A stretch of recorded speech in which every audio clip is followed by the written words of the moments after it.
Assalamualaikum warahmatullahi wabarakatuh. Waalaikumsalam warahmatullahi wabarakatuh. Sebelumnya izin perkenalan, nama saya Diva Melina Permana. Saya mahasiswi dari S1 Keperawatan Stikes Immanuel Bandung.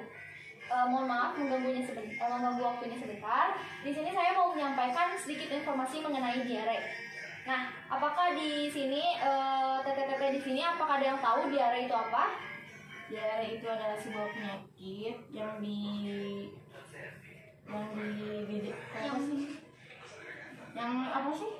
Membuat kering. yang bisa dialami oleh anak-anak maupun orang dewasa. Ya, betul sekali.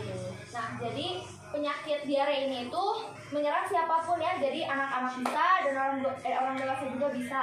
Nah, penyakit diare ini itu adalah sebuah penyakit yang membuat penderitanya itu terangsang untuk buang air besar terus. Dan si feses atau si tinjanya itu mencair. Nah, dapat dilihat ada beberapa gejala dan penyebabnya. Biasanya itu penyebabnya itu karena yang pertama itu infeksi bakteri dan virus.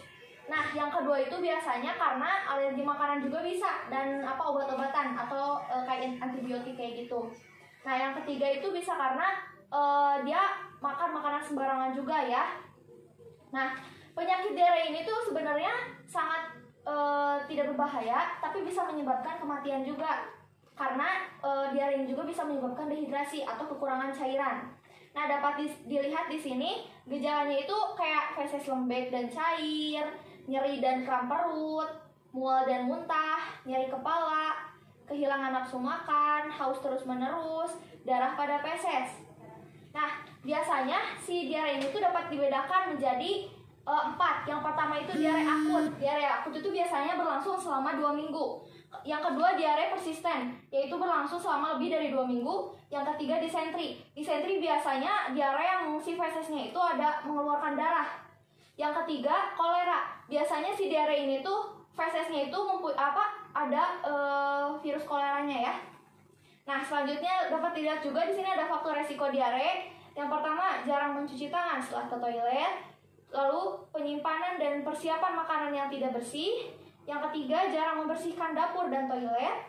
Yang keempat, sumber air yang tidak bersih. Yang kelima, makan makanan sisa yang sudah dingin. Dan yang keenam, tidak mencuci tangan dengan sabun. Nah, di sini ada komplikasi diare juga dapat dilihat. Dehidrasi ringan hingga berat. Sepsis, infeksi berat yang bisa menyebar ke organ lain. Nah, dehidrasi ini tuh bisa disertai dengan gejala ya, seperti kulitnya keriput, terus lemas, terus pusing juga bisa, terus akan shock juga kitanya. Lalu malnutrisi terutama pada anak dengan usia kurang dari 5 tahun yang dapat mengakibatkan menurunnya kekebalan tubuh anak. Jadi si anak gampang sakit ya.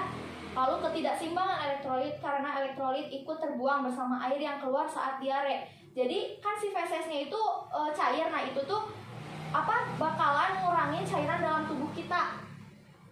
Yang dapat ditandai dengan lemas, lumpuh hingga kejang. Terus kulit di sekitar anus itu mengalami iritasi karena pH tinja yang asam. Iritasi kayak gatel-gatel anusnya terus sakit kayak gitu. Nah, apa sih pencegahannya? Pencegahannya itu selalu mencuci tangan ya. Jadi kalau sebelum makan, sudah makan harus mencuci tangan. Terus menyentuh makanan, di sini dapat lihat daging yang belum dimasak itu harus cuci tangan terlebih dahulu. Setelahnya juga harus cuci tangan. Setelah bersin dan batuk, kenapa nih? Setelah bersin dan batuk itu harus mencuci tangan, karena kalian gini ya, kalau misalnya kalian bersin dan batuk, pasti akan ditutup oleh tangan dan cairan yang keluar dari mulut kalian atau dari hidung kalian itu akan terkena tangan. Nah, di cairan itu tuh ada sebuah bakteri ya. Itu bakteri yang akan menyebabkan diare juga. Jadi harus bersih tangannya dengan menggunakan sabun dan air bersih ya. Lalu yang kedua ada mengkonsumsi makanan dan minuman yang sudah dimasak. Jadi kalau kalian minum misalnya di air keran itu harus dimasak dulu sampai mendidih. Karena kenapa harus sampai mendidih? Karena kalau misalnya nggak sampai mendidih berarti bakterinya masih ada. Tapi kalau sudah sampai mendidih, si airnya itu udah hilang bakterinya. Lalu menghindari makanan minuman yang tidak terjamin kebersihannya. Jadi jangan jajan sembarangan ya.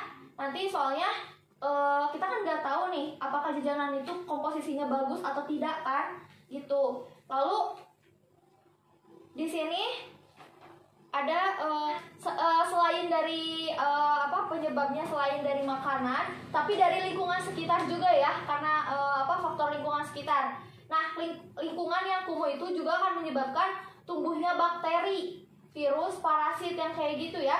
Jadi kalian kalau di rumah harus bersih-bersih itu karena apa? Gara-gara si bakterinya itu nanti akan berkembang biak kalau kalian gak bersih-bersih rumah. Ya, atau lingkungan sekitar kalian, misalnya halaman, itu akan sangat memicu ya. Jadi pesan saya, tolong jaga lingkungan sekitarnya dan jangan lupa untuk membersihkan rumah. Baik, itu saja. Apakah ada yang ditanyakan? Tidak.